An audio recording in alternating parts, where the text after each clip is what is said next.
Hello, hello, Tita Ninang. Happy birthday to you.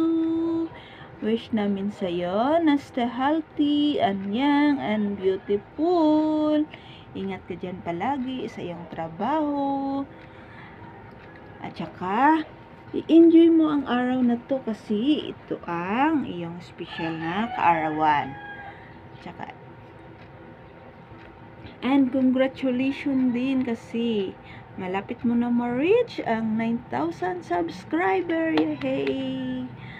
Congratulations kasi deserve mo yun kasi isa kang masipag, lalong-lalo na sa iyong determinasyon at saka pangarap mo sa buhay. Congratulations kasi sa lahat mo ng mga achievement sa buhay. And gusto ko ding batiin si Yaya Lucia ng happy birthday. Ang wish ko din sa iyo, Yaya, na ingatan mo yung sarili mo, lalo na yung kalusugan mo. At stay strong, lahat ng mga pagsubok lulutas talaga yan. Hindi yan ibibigay ni God sa atin kung hindi natin yan makayanan. At kasi ikaw, ingat ka dyan sa trabaho mo, lalong-lalo na mag-isa ka lang dyan, malayo ka sa amin, malayo ka sa pamilya mo. Basta ingat ka palagi dyan. And i-enjoy mo ang araw na to.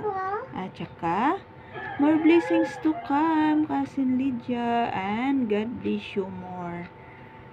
And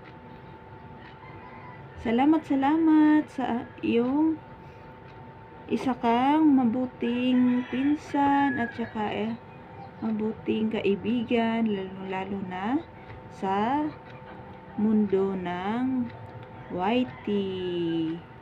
And yan lang kasi ang masasabi ko sa iyo. Congratulations and happy birthday ulit, and enjoy your day. I love you. Bye. Okay. May pa-surprise cake gali siya.